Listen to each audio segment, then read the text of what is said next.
تو یہ مثنوی شریف کا درس آج دے رہے ہیں آپ کو۔ تو تصوف کی کتابوں میں اس سے اعلیٰ کتاب روحانی تربیت کے لیے دنیا میں کوئی نہیں۔ روحانی تربیت کے لیے حتیٰ کہ سلوک و تصوف اور معرف کی آخری منزلوں کے لیے بھی اس سے اعلیٰ کتاب کوئی نہیں ہے۔ بڑی اونچی کتاب ہے، بڑی اونچی کتاب ہے۔ پھر ابا جی قبلہ کو تو مولانا روم سے محبت بھی بہت تھی، وہ ہر سال کونیا جاتے تھے مولانا روم کے مزار پر ملاقات کرنے کے لیے، زیارت کرنے کے لیے جاتے تھے، کونیا ہر سال جاتے تھے، ایک سال چھوڑ کے تقریباً جاتے تھے۔ آپ کی صحبت میں اس مطلب میں نے مثنوی کی 17 جلدیں پڑھی، اور میں یہی آپ سے پوچھنا چاہتا تھا کہ میں سمجھا یہ تصوف کی دنیا کی بادشاہ کتاب ہے۔ بس یہی کتاب ہے۔ عاشق لوگ اور عارف لوگوں نے تو کہا ہے کہ قرآن اور بخاری کے بعد دنیا کی سب سے اونچی کتاب مثنوی ہے۔ عاشق اور عارف لوگ تو یہ کہتے ہیں کہ قرآن مجید اور بخاری شریف کے مطلب یہ کہ قرآن مجید اور حدیث پاک کے بعد، یوں کہہ لیں قرآن و حدیث کے بعد دنیا کی روحانی دنیا کی سب سے اونچی کتاب مثنوی ہے۔ اور تھوڑا سا بتا دوں کہ یہ مولانا روم تھے کون؟ یہ اصل میں شروع میں مولوی تھے۔ کیا؟ ایک مولوی تھے۔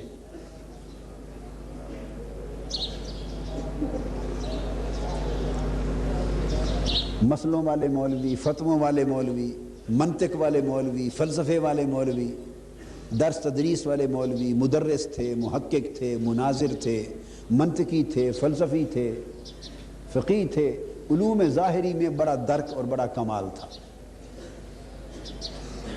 اور استاذ تھے، مدرس تھے بہت بڑے، اور پوری دنیا میں مشرق مغرب تک ان کے علم کا اور تحقیق کا اور ان کے علم و فضل کا چرچا تھا، اور دور سے علماء طلباء بن کے، متعلم اور طالب بن کے ان کے پاس درس لینے آتے تھے۔ الحمدللہ۔ ایک روز یہ درس دے رہے تھے بیٹھے اپنے مدرسہ اور دارالعلوم کے صحن میں۔ اس صحن میں ایک تالاب بھی تھا، صحن میں ایک تالاب تھا پانی کا، اس میں بیٹھے درس دے رہے تھے۔ ایک درویش، ایک عاشق حضرت شاہ شمس الدین تبریز، شمس الدین تبریزی، تبریز علاقہ بھی اسی طرف ہے، ایران کا علاقہ ہے وہ، ایران کا۔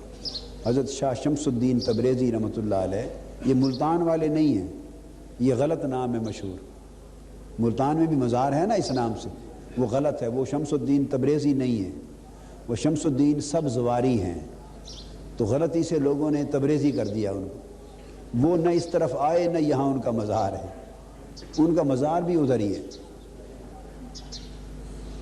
تو شاہ شمس الدین تبریزی رحمۃ اللہ علیہ درویش تھے، عاشق تھے، وہ ادھر آ نکلے اور آ کے بیٹھ گئے، درس سنتے رہے مولانا روم کا۔ مست وال تھے، مست وال۔ تو درمیان میں بریک ہوئی، جیسے وقفہ ہوتا ہے طلباء کا کھانے کا، نماز کا، درمیان میں اسباق میں وقفہ ہوا۔ اس اسباق کے وقفے کے دوران جب مولانا روم بھی اندر تشریف لے گئے اور طلباء بھی اپنے حجروں میں چلے گئے، تو شمس الدین تبریز نے، کلمی نسخے ہوتے تھے اکثر، چھاپے خانے تو تھے نہیں، مطابع پرنٹنگ پریس تو زیادہ نہیں تھے، زیادہ تر کلمی نسخے ہی ہوتے تھے۔ انہوں نے کتابیں بڑی بڑی اعلیٰ جو پڑھی تھی اٹھائیں اور اٹھا کے تالاب میں پھینک دی۔ تالاب کا پانی سیاہی ساری گھل گئی کتابوں کی، برباد ہو گئی کتابیں، اور سارا ضائع ہو گئی کتابیں، تالاب میں پھینک، اور پھینک کر وہیں بیٹھ گئے، بھاگے نہیں۔ مولانا روم جب آئے اور طلباء پہنچے تو انہوں نے کہا، یکلخت کتابوں کا جو حال دیکھا کہ یہ کیا بن گیا، تو انہوں نے حیران ہو کے پوچھا یہ ماجرا کیا بنا؟ طلباء نے بتایا حضرت یہ جو درویش آیا ہے اس نے اٹھا کے پھینک دی۔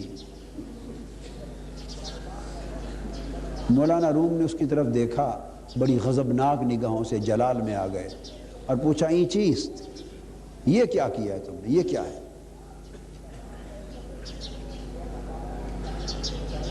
شاہ شمس الدین تبریزی نے جواب دیا یہاں چیز اس کہ تو نہ دانی، رومی یہ وہ چیز ہے جسے تو نہیں جانتا۔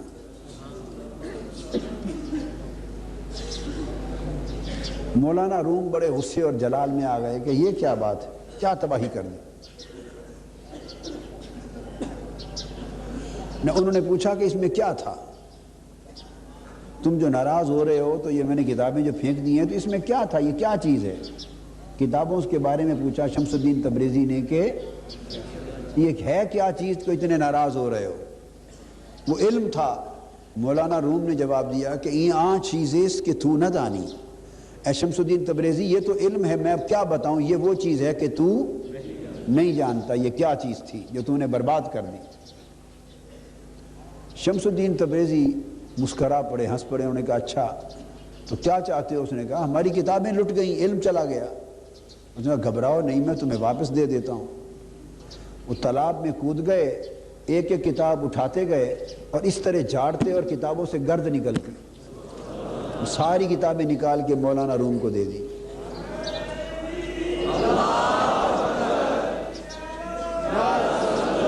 تالاب سے کتابیں نکالی پانی سے اور گرد جھاڑ جھاڑ کے کتابیں واپس دے دی۔ انہوں نے کھول کے دیکھی تو کسی کتاب کی سیاہی بھی مٹی نہیں تھی، سب سلامت تھی۔ مولانا روم ہل گئے اور پوچھنے لگے یہ چیز یہ کیا ہے؟ تو انہوں نے جواب دیا یہ چیز ہے اس کے تو نہ دانی، یہ وہ چیز ہے جو تو نہیں جانتا۔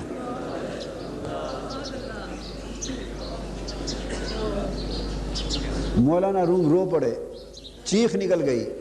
انہوں نے کتابیں اٹھا کے رکھ دی اور فرمانے لگے مجھے اسی چیز کی ضرورت ہے، بس پیچھے لگ گئے۔ تو شمس الدین تبریزی چلے گئے، مولانا روم نے پڑھانا چھوڑ دیا، درس چھوڑ دیا، فتویٰ چھوڑ دیا، مسند چھوڑ دیا، سارا کچھ چھوڑ دیا۔ تو شمس الدین تبریزی آگے آگے جنگلوں میں، کریوں میں، گاؤں میں، قصبوں میں، شہروں میں، مولانا رومی پیچھے پیچھے پیچھے پیچھے۔ مدتیں گزر گئیں، مدتیں گزر گئیں، بڑے پریشان ہو گئے لوگ۔ وہ مسند علم اجڑ گئی، وہ مرکز علم اجڑ گیا، وہ مرجع خلائق تھا لوگوں کے لیے، عوام و خواص کا، علماء کا، وہ سب بند ہو گیا۔ تو لوگوں نے سمجھا کہ بہت بڑا علمی نقصان ہو گیا، اور مولانا روم ان کے پیچھے پھرتے پھرتے پھرتے بڑی مدت کے بعد پلٹ کر ان کی صحبت میں رہے، فیض پایا، توجہ پاتے رہے، عشق میں جلتے رہے، خود کو بھنتے رہے۔ پلٹ کر آئے تو وہ وہی چیز بن گئے تھے جسے کوئی نہ جانتا تھا۔ پھر شمس الدین تبریزی کو ساتھ لائے، پھر اندر گھر میں رکھا، پھر دن رات انہی کی صحبت اور مجلس میں بیٹھے رہتے، انہی کی صحبت اور مجلس میں بیٹھے رہتے۔ تو پھر وہ مولوی تھے، اس سے مولائے روم بن گئے، مولوی سے مولائے روم بن گئے۔ تو پھر خود لکھا مولوی ہرگز نشد مولائے روم، مولوی ہرگز نشد مولائے روم، تا غلام شمس تبریز نشد۔ کہ جب تک یہ مولوی رومی جب تک شمس تبریزی کا غلام نہ ہوا تھا، یہ مولوی ہی تھا، مولا نہ تھا، مولائے روم نہ تھا۔ یہ مولوی تھا، مولائے روم نہ تھا۔ اس کو شمس تبریزی کے غلامی نے یہاں سے وہاں پہنچا دیا۔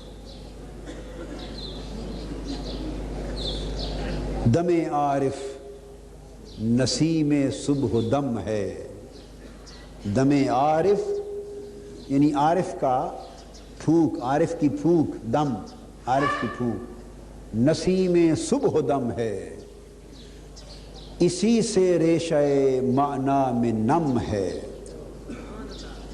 اگر کوئی شعیب آئے میسر، شبانی سے کلیمی دو قدم ہے۔ اگر کوئی شعیب مل جائے، اگر کوئی شعیب، حضرت شعیب علیہ السلام کی طرف اشارہ، شعیب مل جائے تو شبانی سے کلیمی، یہ جو بکریاں چرانے کا کام ہے صحراؤں میں، جنگلوں میں، اس مقام سے اٹھ کر کوہ طور پر کلیم اللہ بنا دینا 2 قدم کا راستہ ہے۔ اگر کوئی شعیب آئے میسر، شبانی سے کلیمی 2 قدم ہے۔ مگر میں یہ کہتا ہوں اس میں ایک شرط علامہ نے چھوڑ دی، شعیب تو مل جائے مگر شبانی سے کلیمی 2 قدم تب ہے کہ چلنے والا بھی موسیٰ ہو، چلنے والا بھی، ہر کوئی 2 قدم میں کلیمی کے منزل تک نہیں پہنچتا، بے شک کوئی شعیب ہی ہو چلانے والا شعیب ہی ہو، مگر چلنے والا موسیٰ نہ ہو تو وہ کلیمی تک 2 قدم میں کوئی نہیں پہنچتا۔